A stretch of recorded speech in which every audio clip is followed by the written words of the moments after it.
본 방송에서 제공하는 투자 정보는 투자 판단에 대한 조언입니다.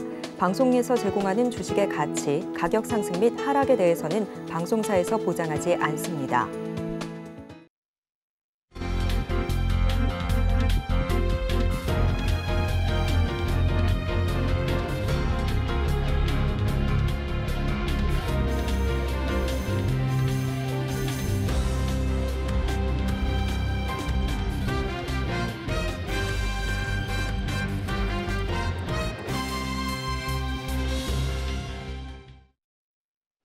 시청자 여러분 안녕하세요. 오늘을 돌아보고 내일을 준비하는 오늘장 내일장 1부 진행의 백선혜입니다. 오늘 GDP가 발표됐죠. 0.6% 상승세를 나타냈습니다. 하지만 내수와 수출이 모두 부진했고 민간이 끌어준 것으로 분석이 됐습니다. 소비자 물가 동향도 발표가 됐는데요. 3.4%를 기록했습니다. 석 달 만에 3%대로 다시 올라선 모습이 나타났습니다. 이런 가운데 우리 시장은 혼조 양상을 펼치고 있습니다. 박스권에 갇혀서 오늘도 갈팡질팡하고 있는 우리 증시입니다. 또 이번 주 남은 시간 동안에도 여러 가지 체크해야 할 경제 이슈들이 있습니다. 현지 시간으로 목요일에는 연준의 베이지북이 발표되고요. 그 다음 날에는 중국에서 CPI와 PPI가 발표될 예정입니다. 이 점들 어떻게 소화할지 저희 방송과 함께 체크를 해보시기 바랍니다. 본 방송에서 제공해드리는 정보는 투자 판단에 대한 조언일 뿐 해당 주식의 가치와 수익률을 보장하지는 않습니다. 아울러 서울경제TV와 서울경제신문은 당사의 브랜드입니다. 최근 당사를 사칭하는 피해 사례가 늘어나는 만큼 각별히 주의해 주시기 바랍니다. 또 저희 방송 유튜브를 통해서도 보실 수 있습니다. 유튜브 검색창에 서울경제TV라고 검색하시면 저희 방송과 함께 하실 수 있으니까요. 실시간 채팅도 많이 참여해 주시기 바랍니다. 9월 5일 화요일입니다. 오늘장 내일장 1부는 이 시각 보도본부로 시작하겠습니다. 앞서서 살펴보셨던 헤드라인 중에서 세 가지를 골라서 심층적으로 다뤄보겠습니다. 오늘은 보도국의 김수빈 기자와 함께합니다. 어서 오세요. 안녕하세요. 첫 소식부터 알아보도록 하겠습니다. 지난 6월과 7월에는 소비자 물가지수가 조금 둔화된 것으로 나타났는데 다시 또 3%대 위로 올라섰습니다. 어떻게 분석을 해봐야 할까요? 네, 지난달 소비자 물가가 3개월 만에 다시 3%대로 올라섰습니다. 통계청은 지난달 소비자 물가가 1년 전 같은 달보다 3.4% 상승했다고 발표했습니다. 올해 4월 3.7%를 기록한 이후 4개월 만에 가장 큰 폭입니다. 물가 상승률은 지난 2월부터 둔화하다가 7월 2.3%를 기록하면서 25개월 만에 최저치를 기록하기도 했는데요. 석 달 만에 다시 3%대로 올라서게 됐습니다. 특히 농산물은 폭염과 폭우 등 이상기후의 영향으로 1년 전보다 5.4% 올라 전체 물가를 0.26%포인트 끌어올렸습니다. 석유류는 11% 하락했는데 7월까지 계속된 기저효과가 사라지면서 전달보다 하락폭이 축소됐습니다.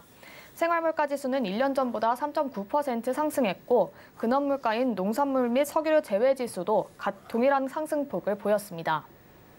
안 그래도 미국과 기준금리가 차이가 큰 상황인데요. 이렇게 된다면 다시 또 긴축 장기화에 대한 경계감이 커질 수도 있지 않을까요? 네, 긴축에 대한 긴장감이 다시 높아지는 분위기입니다. 물가 상승률에 대한 시장의 예상치는 2.7%였습니다. 하지만 예상치를 상회하는 수준으로 집계가 됐고 또 9월에도 낮지 않은 물가가 예상되고 있습니다.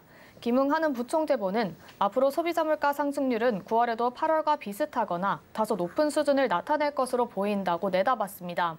휘발유 공공요금 인상이 맞물린 데다 추석 연휴로 농산물 가격 부담이 큰 상태입니다. 또 국제유가 추이 등 여전히 국내외적 불확실성이 크게 존재하고 있습니다. 김 부총재보는 10월 이후에는 개인 서비스 물가 오름세의 둔화 흐름이 이어지는 가운데 농산물 가격도 계절적으로 안정이 되면서 4분기 중 3% 내외에서 등락할 걸로 예상한다고 내다봤습니다. 네, 다음 소식입니다. 앞서서 들으신 것처럼 물가 불안이 좀처럼 가시지 않고 있는 상황입니다. 그런데 우리나라 자동차 시장 안에서도 고물가 상황이 좀 나타나고 있다고요? 네, 이례적인 인기를 경영차가 보이고 있습니다. 카이즈 데이터 연구소에 따르면 지난달 국내 경차 등록 대수는 1,278대로 전년 동기 대비 0.9% 늘었습니다. 경차 등록 대수가 1년 전보다 늘어난 건 지난 2월 이후 6개월 만이고요. 또 전월과 비교해 등록 대수가 증가한 건 역시 경차가 유일했습니다. 특히 국내 신차 등록 순위 탑 10 안에 기아 레이와 현대차 캐스퍼, 또 기아 모닝 등 경차 세대가 포함되는 이례적인 경차 열풍이 불고 있습니다. 가장 많이 등록된 경차는 레이였고 캐스퍼 모닝 등 순으로 나타났습니다. 모닝의 경우 지난 7월 부분 변경 모델이 출시되면서 신차 효과를 좀 누렸는데요. 레이와 캐스퍼는 최근 불기 시작한 이 경차 바람에 힘입은 바가 크다는 분석입니다. 경차 바람이 이렇게 불고 있는 이유는 아무래도 가성비를 중요시하는 수요가 늘어났기 때문으로 분석해보면 될까요?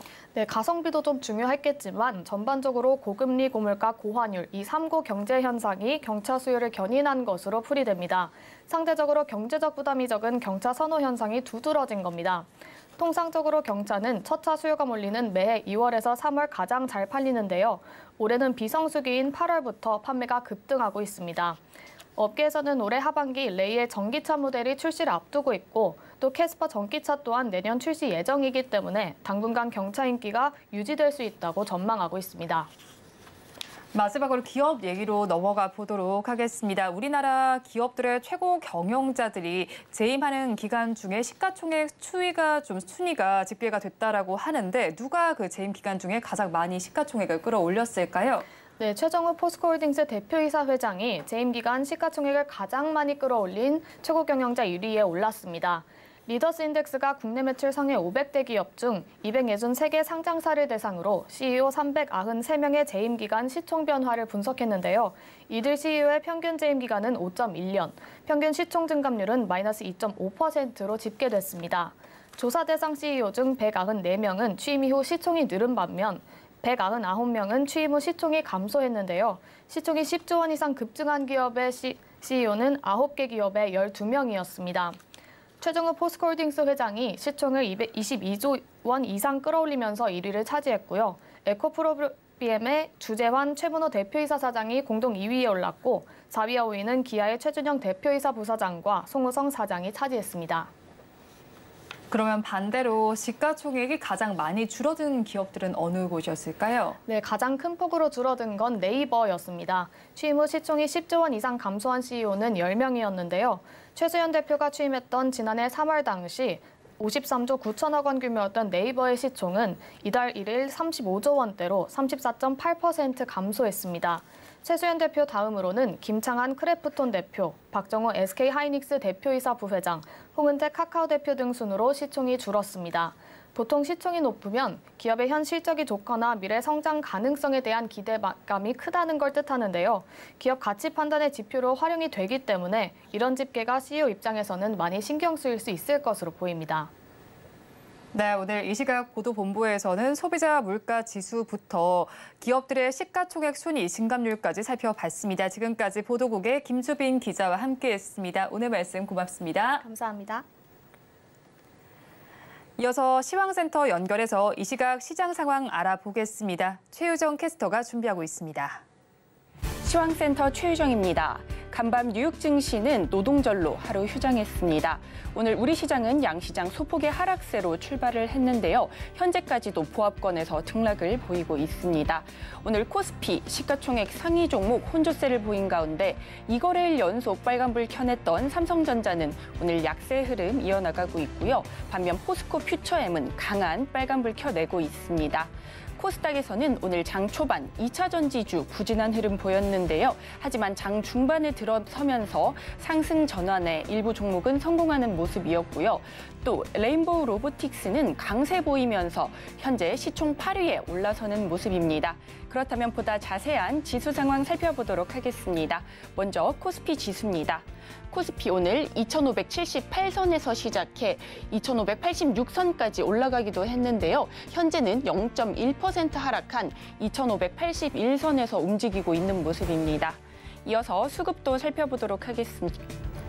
오늘 개인 매수세 보이고 있는데요. 249억 원 담아내고 있습니다. 3거래일 연속 매수세 보여주고 있고요. 하지만 거래 대금은 크지 않은 모습입니다.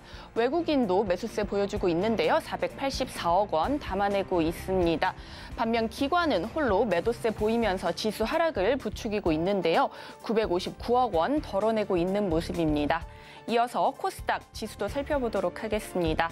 코스닥 오늘 918선에서 시작해 장 초반 913선까지 내려가기도 했는데요. 하지만 상승 전환에 성공하면서 현재는 0.23% 상승한 921선에서 움직이고 있는 모습입니다. 이어서 수급도 살펴보도록 하겠습니다. 오늘 개인만이 매수 우위 보여주고 있는데요. 682억 원 담아내고 있는 모습입니다. 기관과 외국인 동반 매도세 보이고 있는데요. 356억 원, 190억 원 덜어내고 있는 모습입니다. 이어서 오늘의 특징 섹터도 살펴보도록 하겠습니다. 초전도체 관련주입니다. 네이처가 초전도체 연구를 강화해야 한다는 내용의 기사를 게재했는데요. LK99 진위 여부와 상관없이 초전도체에 주목할 필요가 있다는 해석에 초전도체 관련주 일제히 빨간불 켜내고 있습니다. 먼저 덕성, 오늘 장중 22% 넘는 상승세 보여주기도 했는데요. 현재는 상승폭을 일부 줄여나가면서 13%대 강세 보이고 있습니다. 이어서 신성 델타테크, 오늘 장중 59,000원까지 올라가는 모습 보여줬는데요. 현재는 54,800원에서 거래되고 있는 모습입니다. 파워로직스도 오늘 두 자릿수대 상승세 보이고 있습니다. 이어서 다음 특징 섹터도 살펴보도록 하겠습니다. 우크라이나 재건 관련주입니다. 우리나라 기업인들이 이달 중순 우크라이나를 방문할 예정이라는 소식에 우크라이나 관련주 강세 보였었는데요. 하지만 오늘은 차익 매물이 출회되면서 파란불 켜내고 있는 모습입니다. 먼저 삼부토건 4거래일 만에 하락세로 전환한 모습입니다. 4.35% 하락세 보이고 있고요. SY 2.94% 하락세 보이고 있는데 어제는 시간 외에서 급등하는 모습이었죠. 대양전기공업도 5.25% 하락세 보이고 있습니다. 이상 오늘장 시황 살펴봤습니다. 남은 오후장도 저희와 함께 하시면서 현명한 투자 전략 세워가시기 바라겠습니다. 이상 시황센터 최유정이었습니다.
시시각각 변하는 시장의 이슈와 주가의 변동성에 투자 전략을 업데이트해보는 시간입니다. 오늘은 골드스타의 황태규 대표와 함께합니다. 어서 오세요. 네, 안녕하세요.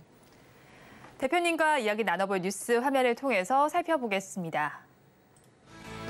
삼성전기가 미국 자동차 기업에 카메라 모듈을 공급한다고 공시했습니다. 삼성전기의 납품 대상은 미국 전기차 기업 테슬라로 추정되고 있습니다. 삼성전기의 테슬라 카메라 모듈 납품 전망은 지난해 6월부터 제기됐는데요. 카메라 모듈은 모빌리티의 자율주행 기술에서 핵심 부품으로 꼽히고 있습니다. 관련해서 오늘 자율주행과 카메라 모듈 섹터에서 강세가 나타나고 있습니다. 자세한 내용 짚어보도록 하겠습니다. 오늘 시장은 혼조 양상을 보이는 가운데 카메라 모듈 섹터에선 좀 강세가 나타나고 있습니다. 앞서서 전해드린 삼성전기와 관련된 이슈 덕분이었는데 화면을 통해서 좀 정리된 내용을 살펴보면서 말씀을 전해드리도록 하겠습니다. 삼성전기 관련해서 보도가 나와 있었는데 미국 자동차 업체와 카메라 모듈 공급 계약을 체결했지만 공급 수량과 금액은 정해진 바 없다라고 했지만 업계에서는 정황상 테슬라가 유력하다라고 좀 보고 있습니다. 그러면서 카메라 모듈과 부품주 모두가 좀 주가가 움직이고 있는데 이 부분 어떻게 보실까요? 네, 일단은 어제 이제 장 마감 이후였습니다. 장 마감 이후에 이제 삼성전기에서 이제 공시가 나온 부분은 미국의 이제 업체라고만 이제 표현이 됐고 네. 금액은 약 한 5조 원에 대한 카메라 모듈 공급 계약 체결에 대한 공시가 나왔습니다.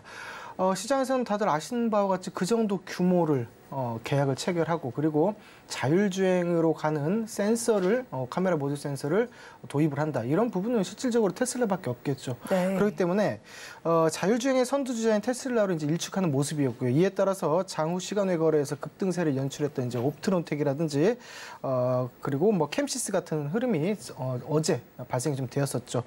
그리고 옵트론텍 같은 경우는 오늘 이제 장중에 장 시작하자마자 점상을 이제 기록하는 모습들이었고 네. 캠시스 같은 경우는 그렇게까지는 아니지만 이제 급등세는 현재 만들어지고 있는 모습으로 이제 보여집니다. 제가 보기에는 이러한 부분들이 향후 자율주행차로 가기 위한 것이다. 다시 얘기해서 전기차는 자율주행차로 가기 위한 길목이다라고 저는 볼 수 있는데 이러한 모습들이 이제 긴 호흡에 대한 관점에서 소위 얘기하는 파동타기의 관점에서 한번 공략을 해보시면 좋을 것 같다는 생각입니다. 너무 단기적인 이슈거리보다는 하나의 파도 타듯이 상승세가 나왔을 때는 오히려 차익 실현 네. 관점으로 들어가시고 그리고 눌림의 관점에서는 내렸을 때는 가격이 조정권에 왔을 때는 다시 한번 진입하는 형식으로 파동타기 관점에서 차익 매수와 차익 매도가 지속적으로 유효한 시점이다라고 말씀드릴 수 있겠습니다. 네, 뭐 자율주행으로 가기 위한 길목인 만큼 파도 타기 하는 관점으로 되게 좀 바라보면 좋겠네요. 그런데 또 삼성전기의 경우에는 지금 MLCC 부문에서도 좀 두각을 보이고 있는 것 같아요. 네. 삼성전기 장덕현 사장이 이제 삼성전기는 자동차 부품 회사라고 생각해야 된다라고 밝히기도 했습니다. 그래서 오늘 주가를 좀 살펴보니까 지금 음봉으로 전환돼 있기는 하지만 2%대 강세를 보이고 있긴 하거든요. 그러면 이 시점에서 저희가 삼성전기는 어떻게 바라봐야 할까요? 일단은 펀드멘털 측으로 향후 부각받을 수 있을 것인지 좀 먼저 파악을 좀 했으면 좋겠고 주가에 대해서도 당연히 파악을 해야 되겠다라는 생각입니다. 단기적으로 봤을 때는 이제 삼성전기 같은 경우는 오늘 세론 뉴스라고 표현을 좀 하고 싶은데 호재거리 뉴스가 나왔을 때 그 차익에 대해서 매도에 대한 물량이 좀 나온 것이다라고 보여집니다. 이러한 모습들은 비단 오늘뿐만이 아니고 저번 달에 한 8월 하순경 그리고 8월 초경에도 상승세에 대한 갭상승이 있음과 동시에 차익 매물이 만들어지는 것을 지속적으로 확인할 수 있었습니다. 다만 이제 차트적으로 봤을 때는 이 월봉인데요. 보면 이제 바닥 다지기에 대한 모습이 좀 일부 나오고 있는 것이 아닌가라는 생각을 합니다. 그렇다면 주가가 상승으로 이끌어지기 위한 모멘텀과 그리고 실적적인 면이 과연 동반이 될 것인가 이거를 키포인트로 두고 좀 보시면 되겠는데요. 현재 최근에 이제 삼성과 LG 같은 경우가 자동차 전장 부품 중 상당한 이제 관심을 보이고 있죠. 특히나 이 삼성전기 같은 경우는 자동차 전자 시스템 MLCC 다시 얘기해서 적층 세라믹 콘덴서라고 표현을 할 수 있는데 이러한 부분에서 사업을 이제 확대를 하는 중입니다. 현재 그렇기도 하고 이러한 부분들이 첨단 운전 보조 운전 시스템으로 봤을 때 전기차에 약 2만 개 정도가 이제 들어가게 되는데 일반 자동차보다 약 3배 이상의 탑재가 된다라고 인지를 좀 해주시면 좋겠고 이러한 부분에 있어서 삼성전기 같은 경우는 플러스 뭐가 있습니까? 국내 최대 반도체 기판 기업으로 이제 알려져 있는데 서버 그리고 인공지능, 클라우드, 메타버스, 전장 사업 등으로 반도체 기판의 성능이 현재 차별화되고 있고 고도화되고 있습니다.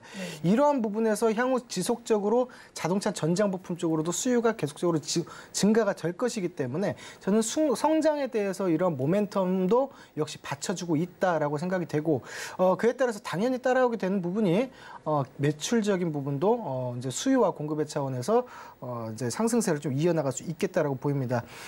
좀 더 자세히 알아보면 이제 미세 회로에 대한 구현이라든지 미세 정압 그리고 두께 슬림화 등으로 고난이도의 이제 FPCB 쪽으로 이제 발달을 하고 있기 때문에 계속적으로 수요는 일어날 수 있을 것이다. 그래서 현재의 주가 측면에서도 단기간 저점만 확보한다면 크게 밀리지 않고 오히려 상승세로 올라가는 모습들이 중장기적으로 지속적으로 펼쳐질 수 있을 것이다라고 보고 있습니다. 네, 뭐 공시 내용으로 알아봤던 카메라 모듈도 있고 MLCC 이슈에 더해서 반도체 기판 이슈까지 있는 만큼 삼성전기의 저점을 다진 이후에도 한번 살펴보시면 좋겠다라고 전해주셨습니다. 그런데 이렇게 삼성전기에 훈풍이 불게 되면서 이 고객사에도 지금 훈풍이 불고 있는 상황이죠. 옵트론텍의 경우에는 지금 점상을 기록했습니다. 3,580원을 기록하고 있는 상황이고 그리고 해성옵틱스의 경우에도 양봉을 형성 중이긴 하지만 장중에 최고가보다는 살짝 밀려난 모습입니다. 20%대 강세를 보이고 있는데 그럼 이 두 종목 가지고 계신 분들께서는 어떻게 전략을 짜가면 좋을까요? 글쎄 가지고 계신 분들은 쉬운 표현으로 가만히 있다가 이거 뒤로 넘어졌는데 이제 돈방석에 앉은 네. 뭐 그런 느낌이라고 좀 표현을 드릴 수 있겠는데 일단 오늘 점상으로 있어서 거래량이 148만 8천 주 정도가 이제 거래가 됐습니다. 이러한 부분들을 봤을 때 오늘은 이제 점상이기 때문에 이제 내일부터가 이제 중요한 시점이다라고 보이는데 이 바람, 그러니까 자율주행에 대한 바람이 언제까지 불 수 있을까라고 봤을 때 조금 다른 표현을 좀 드리고 싶은데요. 9월 달에는 로봇 관련주와 자율주행 관련주 그리고 그에 빗대어 AI 반도체 관련주들이 저는 선방을 할 것으로 보입니다. 그거에 대해서 이제 축포를 터뜨렸던 것은 두 가지 요인이 되겠죠. 첫 번째 요인은 테슬라의 자율주행차 모멘텀에 대한 부여가 될 수 있겠고 두 번째로는 현대차 그룹에 대해서 현대오토에버 같은 경우가 신고가 갱신을 하면서 2년 동안의 횡보 구간을 돌파하는 흐름들이 며칠 전에 나타났단 말이죠. 자, 그렇다면은 자율주행차로 지속적으로도 앞으로도 이러한 상승세가 이루어질 수 있겠다라고 봅니다. 자, 그렇다면 다시 옵트론텍으로 돌아와서 네. 내일 같은 경우도 저는 잘하면 상한가도 달성할 수 있지 않을까 거래량으로 봤을 때는 그렇게 보입니다. 네. 다만 상한가 근방에서 T자 캔들을 한 번 정도는 약 5에서 7% 정도는 밑꼬리 단위 형식으로 T자 캔들을 만들 수 있겠지만 어쨌든 그런 모습들이 저는 고가놀이를 하는 모습들이 단기간에 한번 보여줄 수 있을 것이다라고 봅니다. 그러면 보유자의 관점에서는 일단 내일까지는 이제 갭이 20% 이상이 뜬다면 오히려 보유를 하시고 갭이 15% 정도밖에 안 뜬다라고 봤을 때는 일단 반 정도라도 차익에 대해서 물량을 한번 던지는 부분이 좀 낫지 않을까라고 판단을 하고 있습니다. 왜 그렇게 합니까?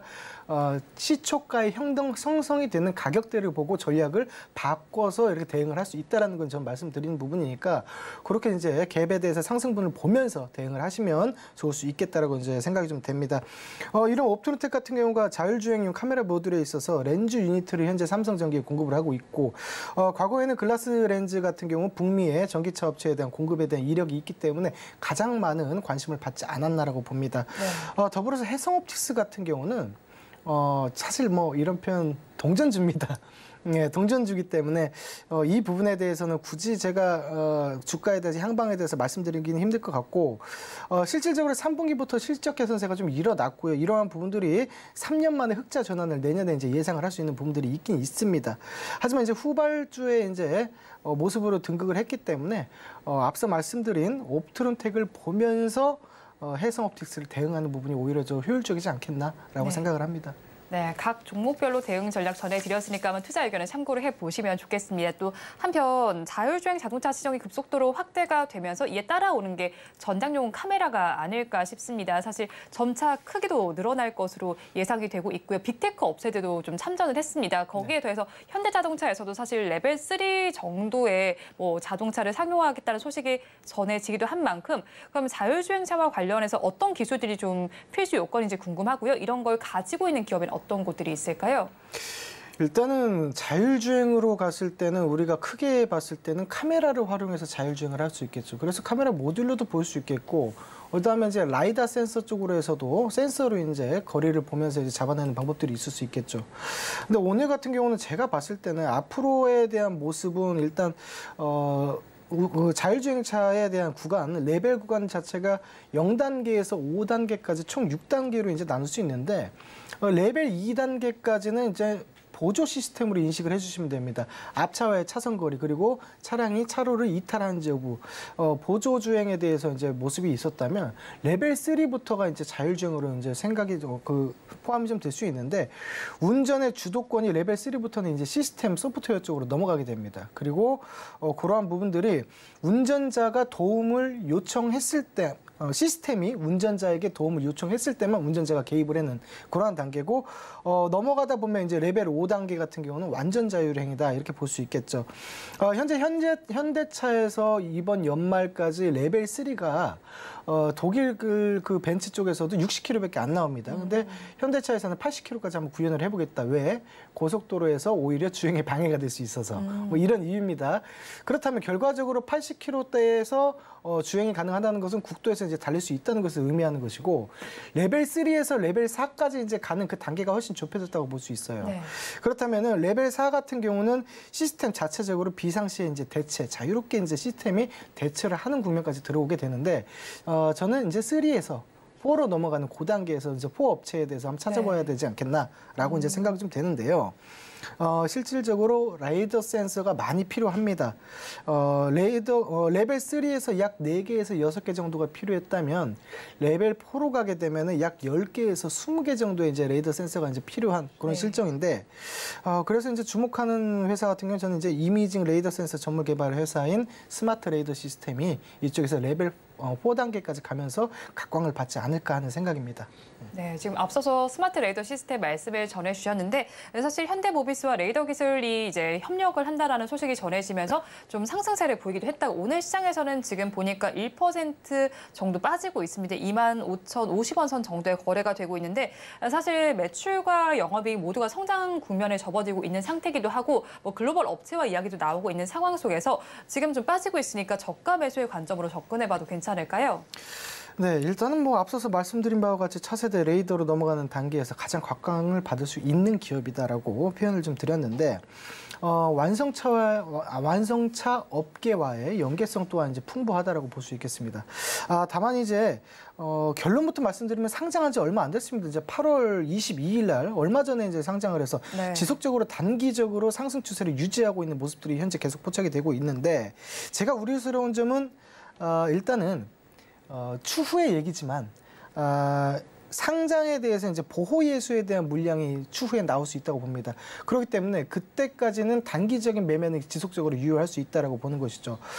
현재 거래량으로 보더라도 유통주수 올라가 있는 그 유통주수를 이미 다 돌린 흐름이기 때문에 단기적으로 이 흐름을 꺾고 하방으로 돌이키기는 힘들다. 올라갔으면 올라갔지 여기에서 크게 내려가기는 힘들다라는 관점입니다. 그래서 단기적으로 계속적으로 치고 빠지는 전략으로 단기 수익 관점은 대응을 좀 할 수 있겠고, 단 언제까지 보호 예수 물량이 풀리기 전까지는 계속적으로 맛집 탐방이다라고 좀 표현을 좀 드리고 싶어요. 그래서 잘 하시는 분 같은 경우는 지금 그저께죠. 9월 1일 날 이게 상한가를 갔습니다. 어찌됐든 저찌됐든 상한가를 갔는데 그 다음날 이제 개파락이 나와버렸어요. 그러면 상한가까지 끌어올렸던 주포에 대한 부분들이 물려있다는 얘기가 될 수 있겠죠. 역설적으로. 그렇다면은 오히려 이 상한가의 시가 자리 22,700원 선 되나요? 여기를 훼손하지 않는 이상 다시 한번 상승세를 유도할 수 있으니까 이 라인 한번 두고 트레이딩 전략으로도 한번 봐주셔도 괜찮지 않을까라고 생각을 합니다. 네, 최근 장대 양봉을 형성했던 날의 시가 부위를 한번 살펴보면서 트레이딩 전략을 잡아가면 좋겠다라고 전해주셨습니다. 오늘 좀 자율주행 섹터, 뭐 카메라 모듈 섹터 좀 봤던 것 같은데 탑픽 종목은 어떤 걸로 가지고 오셨을까요? 저는 오늘 탑픽 종목을 텔레칩스를 가지고 나왔습니다. 사실. 네. 근데 장중에 흐름이 굉장히 세게 한번 상승세가 있었기 때문에 가격권은 다시 한번 체크를 좀 드려봐야 될 것 같은데, 저 그 이전에 이제 간단한 코멘트를 드리면 텔레칩스 같은 경우는 그냥 차량 내 멀티 모듈을 이제 공급을 하고 있고, 그 다음에 팹리스 반도체 기업이다라고 이제 보시면 됩니다. 비디오 코덱 IP 개발, 그리고 라이센싱 사업을 하고 있다 이거죠. 결국 다시 얘기해서 AI 반도체 쪽으로도 포함될 수 있고, 더불어 차량용 자율주행 반도체 쪽으로도 편입이 좀 될 수 있는 그런 부분이다라고 볼 수 있는 거죠. 단기적으로 봤을 때 지금 현재가가 25,350원, 400원 왔다 갔다 하고 있는데 약 한 25,000원권에서 진입이 단기적으로 진입이 가능하다라고 볼 수 있겠고, 손절가는 짧게 24,000원 정도를 잡아보셔도 무방하겠다라고 보입니다. 단기적으로 이제 목표가는 역사적 신고가를 갱신하는 와중에 3만 원까지도 터치가 이제 가능하다는 점 착안해 주셔서 공략을 한번 해보셨으면 좋겠습니다. 네, 탑픽 종목으로는 텔레칩스 짚어드렸습니다. 지금까지 골드스타의 황태규 대표와 함께했습니다. 오늘 말씀 고맙습니다.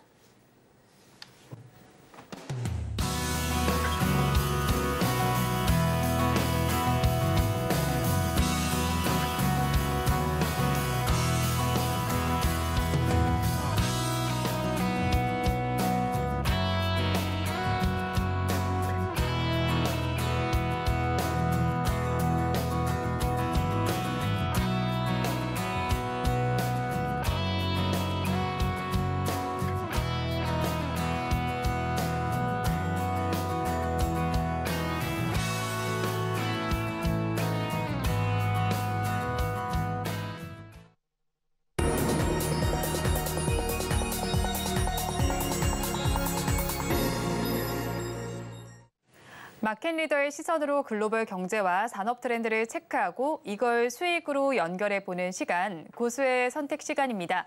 오늘은 미중산업경제연구소의 조용찬 소장과 함께합니다. 어서 오세요. 예, 안녕하십니까.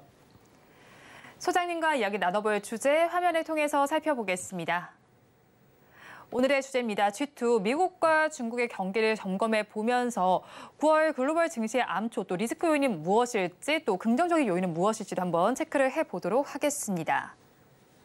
최근 미국 증시를 살펴보면요, 상승 랠리를 타고 있습니다. 이 이유를 살펴봤을 때는 9월 연준이 금리를 더 인상하진 않을 것이라는 기대감이 작용하기 때문인 것으로 보이고 있는데 소장님의 의견은 어떠실까요? 저도 이제 그렇게 보고 있는데요. 문제는 미국이 이제 금리 인상을 사상 유례 없을 정도로 525bp 금리 인상 효과가 지금 임금 상승 압력도 낮아지고 있고요. 경기도 둔화되고 있는 지표들이 뚜렷하게 나타나고 있습니다. 대표적으로 보면요, 컨퍼런스 보드가 7월 경기 선행 지수를 발표했는데 네. 전월 동월 대비해서 13개월 연속 하락을 했습니다. 컨퍼런스 보드의 그 발표문을 보면요, 앞으로 몇 달간은 경제 활동이 둔화되고 완만한 경기 축소에 빠질 가능성이 있다고 이야기를 했는데요. 네. 이 때문에 2023년 올해 4분기부터 내년 1분기까지는 짧고 얇은 그 경기 후퇴 국면에 직면할 것이라고 예측을 했습니다. 네. 이뿐만 아니라 블룸버그가 발표한 8월 이코노미스트 대상으로 한 경제 조사에서도 4분기와 내년 1분기에 걸쳐서 실질 GDP 성장률은 제로 성장까지 둔화될 것으로 보여지는데요. 1분기에 0.2% 그리고 올해 4분기에는 0.4%로 확연히 좀 둔화되는 모습을 보여줍니다. 네. 이는 앞으로 미국의 인건비 상승 압력도 둔화시켜주기 때문에 이 때문에 그 CME 패드 워치에 따르면은 이번 9월 금리 동결 확률은 현재로서는 93%까지 나왔지만 이럼에도 불구하고 미국 경제는 골디락스 경제가 계속 이어질 수 있다는 점에서 주시장과 채권 시장에는 편입비 재조정 작업이 9월 중에 좀 활발하게 전개될 가능성이 높지 않나 이렇게 보여집니다. 네, 그럼 소장님 말씀대로 그리고 시장의 예상처럼 미국의 금리 인상 가능성 굉장히 좀 낮아진 상황이잖아요. 그렇다면 봤을 때 이제 저희가 미국 시장에 대해 좀 기대감을 가져가 봐도 괜찮을까요? 네, 미국 증시를 보면은 5월에 팔고 나가라. 그리고 네. 9월에는 돌아오는 것을 잊지 말라는 증시 격언이 있는데요. 네. 이게 현재 상황은 5월 달까지는 미국 증시가 좋았고 그 이후에는 좀 약세가 전개됐습니다. 네. 특히 8월 달과 9월 달을 보면은 약세 현상이 두드러졌는데요. 특히 9월 달 같은 경우에는 월간 그 주가 하락폭이 지난 30년간 무려 0.68% 정도 됐다는 겁니다. 하지만 10월 달부터는 이례적인 주가 상승 흐름을 보여주고 있는데요. 아무래도 4분기 실적 발표를 앞두고서 휴가에서 돌아온 투자가들이 본격적으로 주식 편입 비중을 높이는 시절이 됐기 때문에 그렇습니다.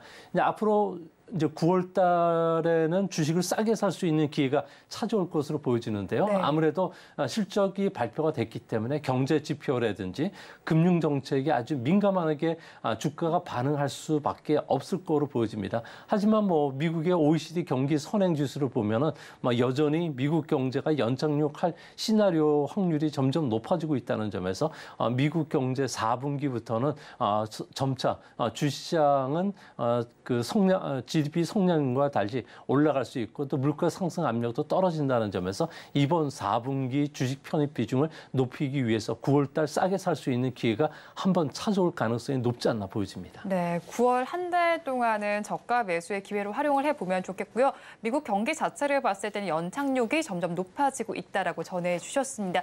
한편 또 대선 이야기도 좀 해봐야 될 것 같아요. 내년 11월 대선에 나설 공화당 후보를 선출하기 위한 경선의 첫 TV 토론이 열렸잖아요. 그런데 사실 공화당 후보하면 가장 먼저 떠오르고 가장 지지율이 높은 게 트럼프인데 트럼프가 나오지 않았음에도 또 다른 인물이 부각을 받았다고 하죠. 네, 이번에 공화당에서 대선을 출마한 사람은 모두 9명인데 이 중에 이번 그 TV 토론에 참석한 사람은 8사람이라고 합니다.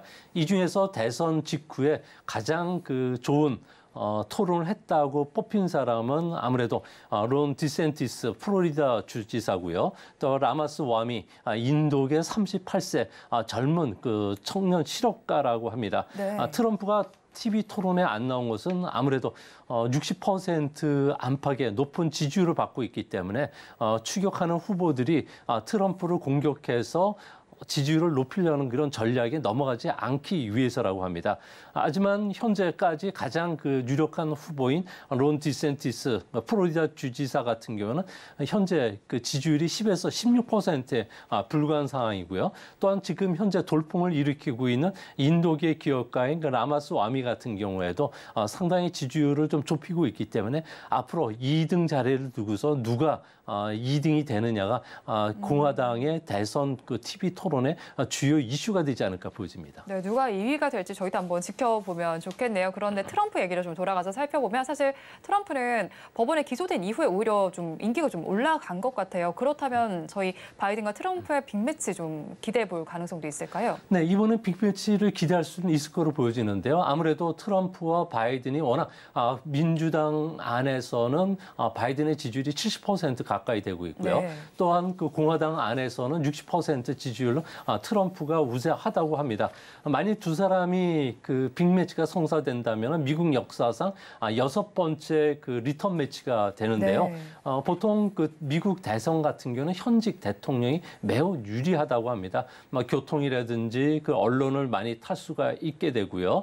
또 정치 모금 헌금도 상당히 다른 후보보다 우세하기 때문에 그렇습니다. 이제 문제는 바이든의 지지율이 40%밖에 안 됩니다. 또 트럼프도 그 40% 내인 점을 보면은 네. 이번에 리턴 매치가 된다고 하더라도 지지율이 낮은 후보 간의 경쟁이 될 수밖에 없고 이 때문에 현재 바이든의 가장 약점은 80세 그 고령이라는 점. 네. 트럼프도 70세 고령이기 때문에 이번 선거는 경제 상황이라든지 후보자의 그 언행, 또 우크라이나에 대한 지원이 성과가 있었는지 여부, 그리고 그 오바마 케어 같은 사회보장 제도와 관련해서 누가 좀 더 많은 비유권자들을 흡수하느냐가 가장 중요한 이슈가 되지 않을까 보여집니다. 네, 뭐 두 후보 간에 사실 나이 이슈도 있고 두 사람이 어떤 정책을 끌어내는지 한번 살펴보시면 좋을 것 같네요. 그러면 이제 중국 이슈로 좀 넘어가서 보도록 하겠습니다. 중농국제신탁의 최대 주주가 상장 폐지 계획을 공식화했다라고 하죠. 그렇다면 중국 그림자 금융 위기가 갈수록 확산되는 건 아닐지 걱정이 되는데요. 네, 지금 국제금융시장에서 가장 주목하는 점은 그 중농 같은 경우는 중국에서 9번째로 큰 투자 신탁회사입니다. 네. 이 그 고금리 투자 신탁회사가 최근 블랙홀이 지금 되고 있는데요. 네. 아무래도 그 금융위기의 진원지라고 할 수 있는 중농 신탁의 최대 주주인 중위 방직기계 국유기업 같은 경우에도 유동성 위기를 돌파하고자 상당히 노력을 했는데 부동산 시장이 워낙 침체를 지금 겪고 있고요. 또 중국 정부 입장에서도 다른 부동산 개발회사의 형평성 문제로 자금 지원을 좀 거부한 상태라고 합니다. 이 때문에 선정 거래소에 상장되어 있는 중위 방지 기계를 이제 상장 폐지를 시킬 예정이라고 하는데요. 아무래도 9월 15일 날 임시 주주총회를 열어서 상장 폐지안을 통과가 시키게 됐을 경우에는 중농 신탁 같은 경우 운용 자산만 무려 116조 원에 달하고요. 네. 또 중국 전체 신탁 회사들의 자산 규모가 2조 9천억 달러가 상당한 손실을 입게 됩니다. 이렇게 되면은 그림자 금융뿐만 아니라 은행이나 보험사들이 판매하는 이재 상품까지도 큰 충격을 줄 수가 있기 때문에 아무래도 중국의 회사 코뿔소가 출현한다면 세계 금융시장에도 큰 충격을 줄 수가 있기 때문에 9월달 미국 증시 같은 경우에는 큰 폭의 주가 하락이 많았던 해인데 아무래도 그 이번 9월달에도 이런 충격이 있을 가능성이 크지 않나 이렇게 보여집니다. 네, 중국에서 회사 코뿔소가 출현하게 된다면 다른 글로벌 금융시장에도 영향을 미칠 수 있다라고 전해주신 거네요. 그렇다면 신탁 상품 시장과 관련된 보도가 차단이 돼 있어서 사실 자세한 뉴스를 알기는 어렵습니다. 그렇다면 지금도 신탁 상품의 환매 혼란이 계속되고 있는지 궁금하거든요. 네, 신탁 상품 같은 경우에는 그 상대적으로 낮은 그 신용도를 갖고 있지만 네. 고수익 금융 수익을 주기 때문에 많은 투자가들이 여기에 투자를 하고 있는데요. 서브프라임처럼 네. 아주 복잡한 그 금융 상품들을 은행이나 보험사 기업이나 부자들에게 판매를 해왔습니다. 이러다 보니까 최근 들어와서는 수천 명의 해약자들이 그 신탁회사 앞에서 농성 항의를 하는데 보도가 통제돼서 국내에는 알려지진 않고 있다고 합니다. 이제 문제는 이 그 판매한다 상품 중에 지방 정부의 그 대출 플랫폼인 융자평대뿐만 아니라 민간 부동산 개발 회사의 연 그 이자율이 7에서 7.2%의 대출이 되어 있는데요. 중국의 국제 수익률이 2%인 점을 보면 상당히 고수익 상품입니다. 이 때문에 신탁 상품과 관련된 부분과 관련해서 국유기업뿐만 아니라 지방 정부가 원금을 보장해 줄 수 있다고 보고서 많은 투자를 해왔는데 최근에 이제 상품까지 확산되는 걸 봐가지고는 현재 중국의 금융 시스템 쪽으로 전반적인 위기가 점차 확산되는 그 모습이 뚜렷해지고 있다고 합니다. 네, 지금 말씀을 좀 정리를 전해주셨고요. 그리고 또 디폴트 위기에 처했던 중국의 비구입 위안의 경우에는 지금 유해 달러채 이자가 지급이 완료되면서 디폴트는 좀 피한 상태입니다. 그렇다면 부동산 개발 회사의 디폴트 위기가 전반적으로 진정된다라고도 봐도 괜찮을까요? 그렇지는 않은데요. 지금 현재 비구입과 관련해서는 월요일 날 그 만기가 들어오는 7천억 원 정도의 원금과 이자를 좀 상환했지만 이제 9월 달에만 무려 1조 1,200억 원의 자금이 들어오고요. 달러 이자만 무려 5,800만 달러가 들어오는데 이 자금은 지금 마련하지 못한 상태라고 합니다. 문제는 1년 이내에 돌아온 그 상환 의무가 있는 부채만 하더라도 17조 원 정도가 되는데요. 이 때문에 현재 그 월요일 날은 상환과 관련해서 만기 연장이 됐지만 앞으로 주식 매각이라든지 대주주 출원으로 부채 규모를 해소할 규모가 아니라는 겁니다. 이 때문에 지방 정부 주도하에 은행과 함께 17조 원의 채무 재조정안이 언제 통과될지, 또 비규이안 같은 경우에는 신규 채권을 발행해서 채권단이 갖고 있는 부채와 맞교환을 하는 문제, 또 자산 부채 관계를 좀 정리하는 문제와 관련해서는 좀 더 많은 대화가 있어야 될 것으로 보여지는데, 최근 그 외국계 은행들 같은 경우에는 차이나 리스크 때문에 이와 관련된 연장이라든지 구채권을 신채권으로 교환하는 문제에 대해서 난색을 보이고 있기 때문에 현재 그 미국계를 중심으로 해서 중국의 그 부동산 개발에서 관련된 채권 문제는 상당히 좀 난항을 겪을 가능성이 크지 않나 보여집니다. 네, 관련된 내용들은 새로운 소식이 들어오는 대로 다시 전해드리도록 하겠습니다. 그다음 경기 부양에 급한 중국 지방 정부가 모기지 금리 이어서 또 예금 금리도 인하할 전망이라고 하고 있는 이 부분은 저희가 어떻게 봐야 할까요? 네, 지금 골드만삭스 같은 경우는 이번에 투자 신탁이 그 피해를 입을 규모는 한 50조 원 정도로 보고 있는데요. 이제 문제는 중농 신탁이 270개의 고수익 7조 원에 달하는 그 펀드와 관련해서는 지금 환매가 중단된 상태고요. 나머지 신탁 상품들도 환매가 속속 중단이 되고 있다고 합니다. 이 때문에 시장 안정을 위해서 모기지 금리 같은 경우에도 이제 그 추가적으로 특정 은행을 중심으로 해서 낮추기 시작을 했고요. 이거 가지고 부족하니까 정기예금뿐만 아니라 대출 금리까지도 이제 앞으로 낮춰지지 않을까 보여집니다. 은행들 같은 경우에는 모기지와 관련된 대출 규모가 7천조 원 정도가 된다고 하니까 현재 그 평균 모기지 금리가 4.15%입니다. 앞으로 이제 1주택자뿐만 아니라 2주택자들에게도 이런 우대 금리를 적용시켜줄 예정으로 있는데요. 이제 문제는 정기예금 금리가 앞으로 1년에 걸쳐 올해 또 한 차례 더 낮춰진다면 3번 금리를 인하하게 되는데 소비 심리가 지금 악화되어 있는 상태이기 때문에 예금 금리를 인하하고 대출 금리가 낮아진다고 해서 주택을 산다든지 소비가 활성화되기 좀 어렵지 않나. 현재 중국에서는 대규모 사정 활동도 있고요.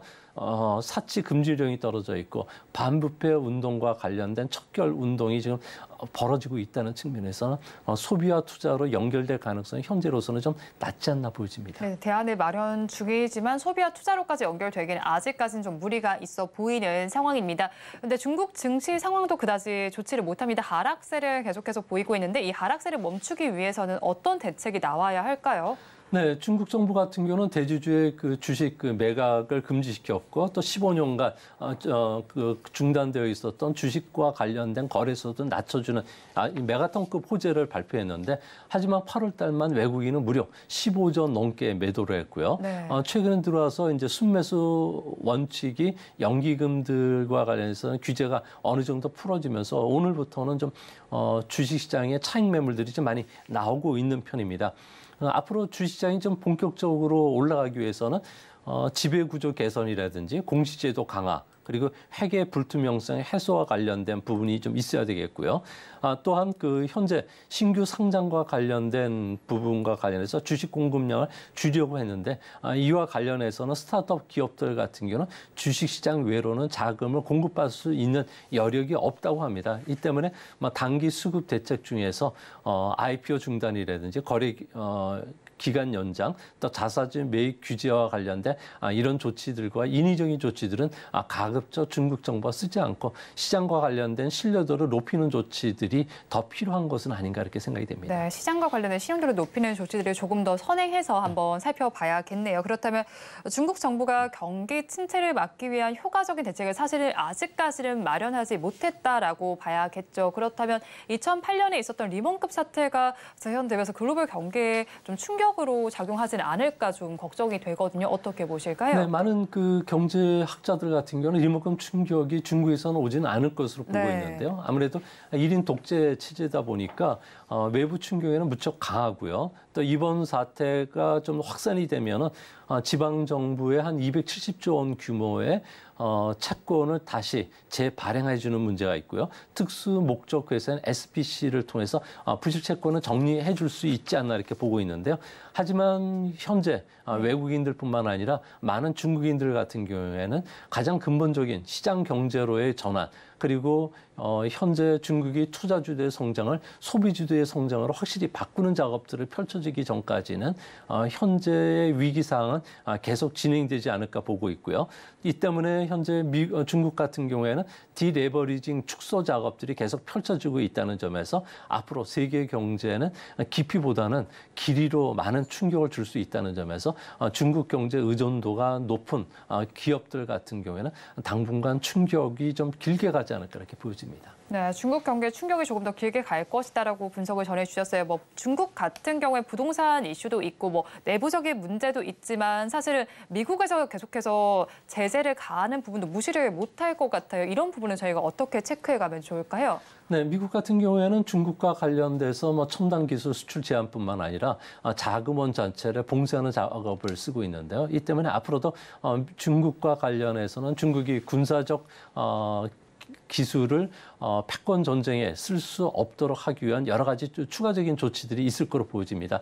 또 한 가지는 중국의 엑소더스 현상들이 일어나고 있는데요. 아무래도 미국 기업 입장에서는 중국이 영업 비밀을 계속 요구하는 문제, 또 해킹 문제라든지 중국에서 의도치 않게 기업 활동을 제재하는 여러 가지 그 조건들을 많이 내세우기 때문에 이런 부분이 해결하기 전까지는 대중국과 관련된 압박 강도는 계속 이어지지 않을까 보여집니다. 네, 미국의 압박 강도는 더욱더 높아질 것으로 보이는데 중국이 소외되는 시간이 조금 더 길어질 것으로 예상이 되고 있습니다. 지금까지 미중산업경제연구소의 조용찬 소장과 함께했습니다. 오늘 말씀 고맙습니다. 오늘장 내일장 일부에서 전해드린 내용 정리해서 보여드리겠습니다. 화면으로 확인해 보시죠. 오늘장 내일장 일부의 핵심입니다. 오늘은 전반적으로 자율주행과 그리고 카메라 모듈 쪽에서는 강세가 조금 나타났습니다. 그런 만큼 옵트론텍과 스마트 레이더 시스템은 단기 대응이 유효하다라고 전해주셨고요. 그리고 자율주행과 AI는 함께 가고 있습니다. 그중에서 탑픽 종목으로는 텔레십스를 전해주셨습니다. 공략할 필요가 있으니까 투자 의견에 참고를 해보시기 바랍니다. 그리고는 G2의 경기 상황을 한번 살펴봤습니다. 미국의 경우에는 골디락스가 지속될 가능성이 높습니다. 그리고 편입비를 재조정에 염두에 두고 한번 투자 의견 잡아보시면 좋겠습니다. 본 방송에서 제공해드리는 정보는 투자 판단에 대한 조언일 뿐 해당 주식의 가치와 수익률을 보장하지는 않습니다. 아울러 서울경제TV와 서울경제신문은 당사의 브랜드입니다. 최근 당사를 사칭하는 피해 사례가 늘어나는 만큼 각별히 주의해 주시기 바랍니다. 오늘장 내일장 1부에서 준비한 소식은 여기까지입니다. 저희는 잠시 후 2부로 돌아오겠습니다. 2부까지 끝까지 함께해 주시기 바랍니다.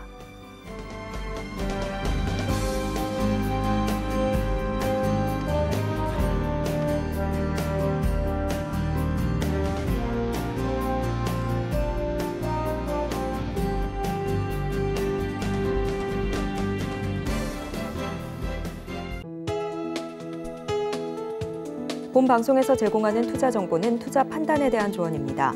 방송에서 제공하는 주식의 가치, 가격 상승 및 하락에 대해서는 방송사에서 보장하지 않습니다.